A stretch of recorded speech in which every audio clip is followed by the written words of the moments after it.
Bethany Williams, host of 3 Days to a Raise. What would it take you to raise the stakes? Go for it. To raise the bar? Run after it. And to elevate your life, your earnings, and your job to the next level. You are not going to want to miss this. This is going to be amazing. Welcome to this week's edition of 3 Days to a Raise. I am here with Jenny Mulks Wieneke, CEO and founder of Along Comes Hope. And Jenny, thank you for coming to the studio. Thank you for having me. I'm happy to be here. I'm so excited to tell her story, or have her tell her story. You are going to be amazed at what she's been through and the life that she's built. So Jenny, take us back a few years. Take us back to the beginning of this story. You were working for a corporation. Correct. You're working in pharma, so tell us the story. I was working in pharma for 14 years actually before I decided to leave that corporate world and start a nonprofit to help kids with cancer. Wow. And what drove you from I want to start a nonprofit? What gets you to that decision point? A lot of change and a lot of awareness that there's a big need out there in the world to help and be of service to children that are fighting cancer. But really it was my own personal journey with cancer. In 2006 I was diagnosed with a very rare cancer, and I was given less than a year, 6 months to a year to survive. And I was a single mom at the time with a 4-year-old little boy. Oh, I can't imagine. Yeah, and it wasn't anything that you can prepare for. No. You're literally thrown into battle, and you're thrown into war, and you have no tools. And how old were your children? Gabriel was only 4 years old, and I'm a single mom. Oh, So it was time to roll and figure it out. But I had some things on my side. I had the fact that I was in pharmaceuticals allowed me to understand how healthcare system works. Right. It also allowed me to understand how to manage my benefits. I had good benefits. I had a good income. And I knew how to be my own advocate. I had been helping doctors' offices teach their patients how to be their own advocates. So here I was now going to be taking my own advice. Because it really does take, I do that for a lot of people as well, because I've been in healthcare for so many years. I end up helping people advocate for themselves. Correct. Because it's complicated. There's insurance, there's co-pays, there is this perception that if one doctor tells you that, that's the golden truth. That's right. And the whole concept of second opinions, of making sure you have the right information, doing your own research, that is so foreign to so many people.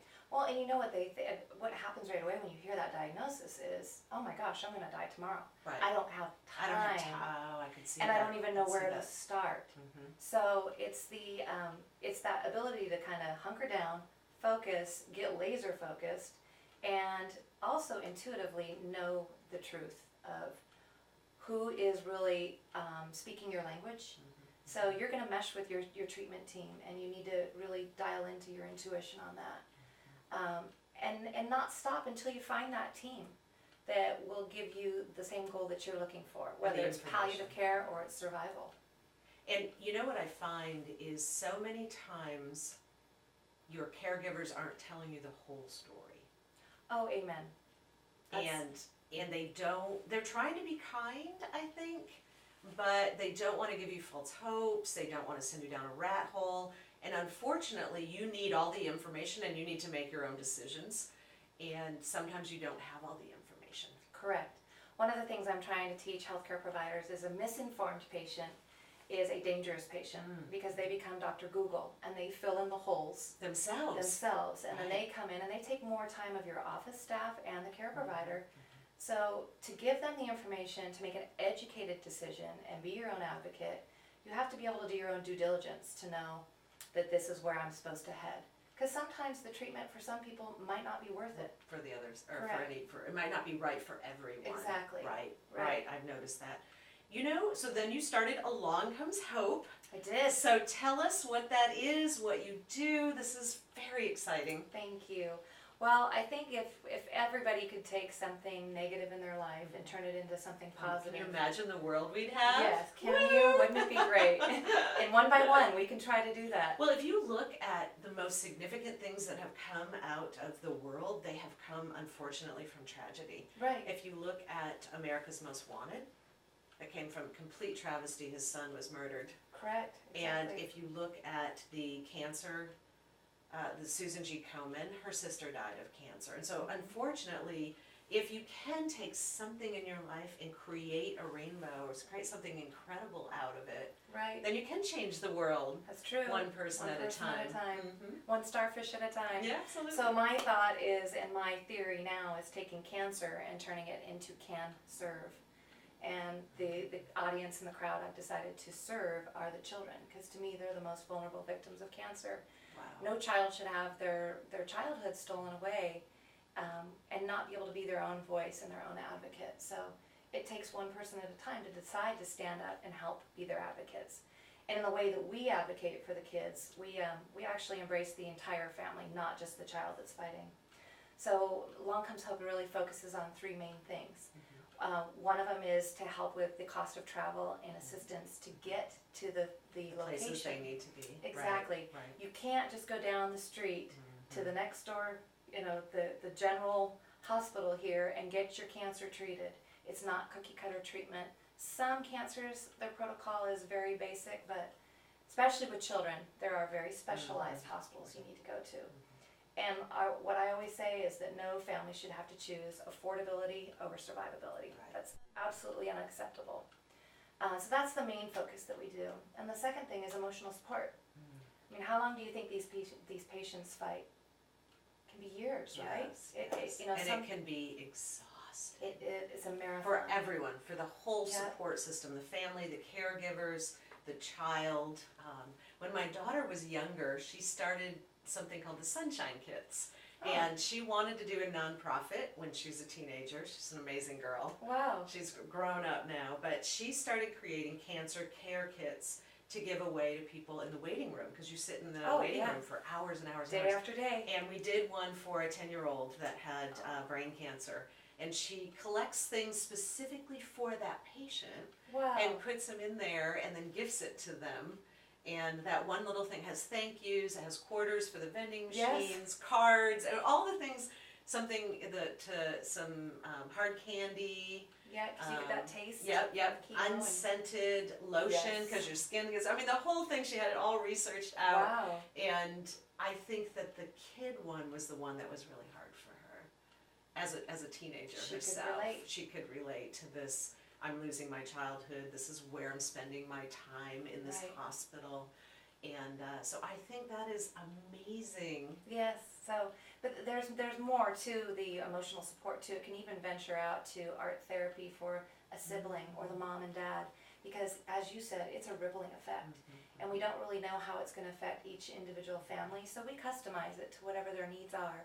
If maybe that sibling is left in the dust right now because Right. we're treating the most emergent Right. child, so do they need to go to soccer camp? Will that help them get bonded with their peers? Wow. Mom and dad, maybe they need counseling. But one of the things that we're really known for, which I know you've seen on our website, is our Hope the Bear. And I should have Hope the Bear here I with know me. you didn't bring a Hope the Bear. It's in the car. It really is. Imagine this picture that our amazing producer is going to pop up right now. There you go. So Hope the Bear goes to kids all over the nation. And what might seem like a little bear to you and I holds a lot of secrets, and it holds a lot of comfort and companionship. You can record a message in the paw, and you can re-record it, and you press the little purple heart. And the purple heart actually that's around the collar is to represent our soldiers for the Purple Heart. So we all go through our challenges, and we overcome it as a hero and a warrior. That's So, amazing. So people donate to Long Comes They Hope? do. That's how we're able to do our programs, is through the generosity of corporate sponsors, donors, grants, and our growth is limited to our budgets. Right. So the more we grow, take me through this journey. You were working in corporate, you're working for pharma, you have this difficult thing you live through as a single mom, and you come out of it and create this amazing nonprofit. So tell me what it's like to live, what does it feel like to live in your purpose? it feels like I'm a completely different person, to be honest with you. I loved my job. I really did. I loved working in the corporate world. We were a pharmaceutical family. We lived together building that company. But I knew when I was left here to survive, it really felt purposeful, that God kept putting it on my heart, and the kids just kept coming to me, that I was supposed to take this leap of faith, and I was supposed to jump off that corporate cliff. Oh, it was terrifying. It was terrifying, and I'd wake up many a nights at 3 o'clock in the morning going, all right, God, I've got one wing on right now. I talk to so many people that are at that place. They want to do something, but the risk, and that's really what, when I started 3 Days to Erase, that was the whole concept behind it, is raise the stakes. Like, take the risks and take the plunge. Well, especially if I know it sounds kind of interesting when you try to take the money aspect out of it, because so many of us work for money. Right. But there is something that money can't buy, and that is a point of self-respect and a point of seeing humanity change in front of your eyes. That's a priceless gift. The gift of being able to step into someone's life when they're in absolute crisis. I can't fathom what these families go through. Even though I witness it, I still can't fathom their pain. It's, as a parent, we would do anything to protect our children. But to be able to help their journey, we can't take their cancer diagnosis away, but we can certainly make their journey one with love and provide hope. Absolutely. And so that, to me, you is probably a had friends that walked alongside you for your journey, and it's the same and strangers. thing. And they strangers came out of the dark. Yep. Wow. From literally all over the world. Literally. I had nuns praying for me in Ireland. Have you visited them? Because I should.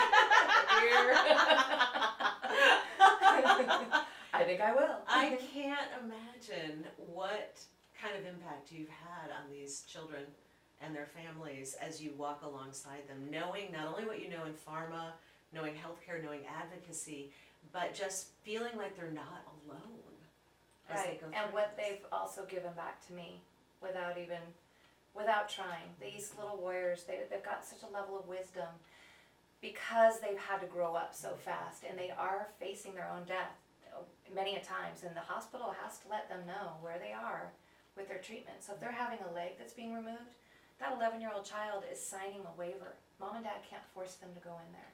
That child is very cognizant that they have to have that leg or that arm removed to try to defeat that cancer. So these kids have a level of wisdom and almost compassion for everybody else that you can't teach it. It's innate from their experience, and it's the gifts that they give to me is a priceless one too.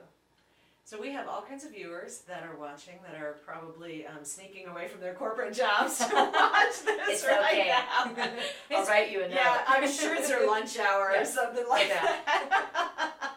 What advice would you have for the thousands of people that are watching, that are, on their lunch hour, sneaking in, turning on their internet, and watching this show and watching you smile, and you can obviously see you are beaming. Oh, I mean, you. you're It's the beautiful. lights. Anyways.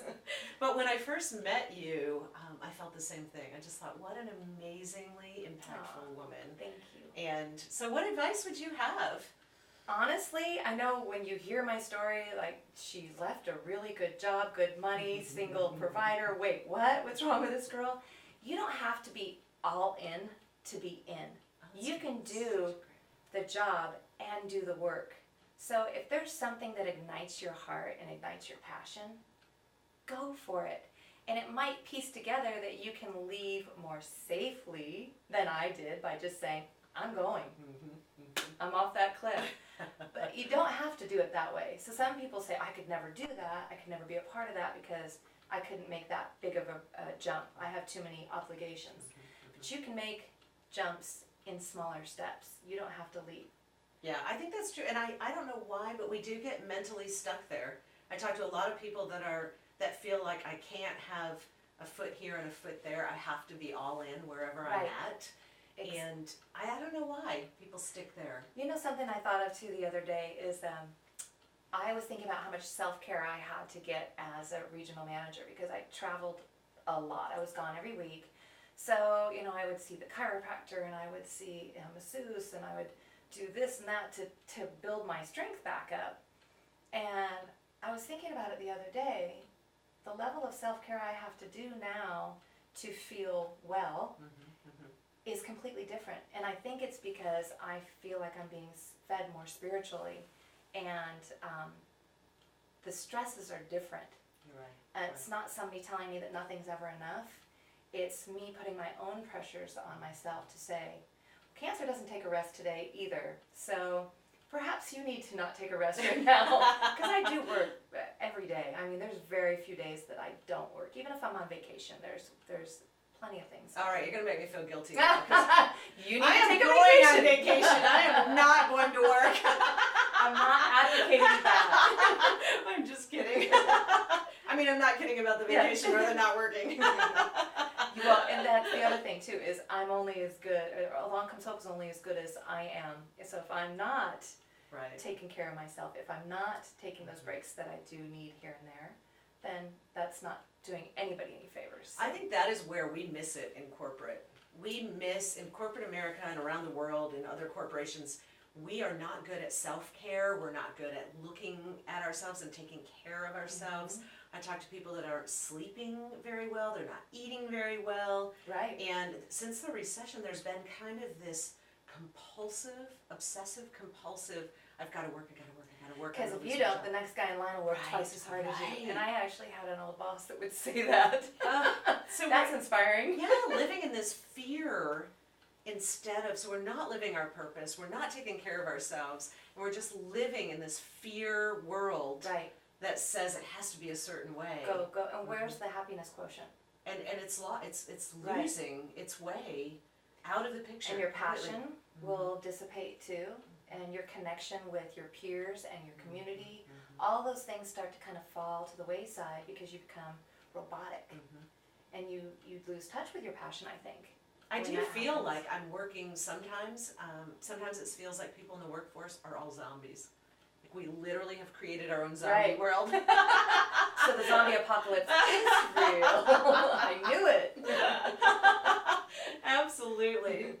I am so glad you came to visit. Do you have any parting thoughts for our audience as you go out, and other than donate to Along Comes Hope? Yes, we are always in need of additional sponsors and supporters and donors.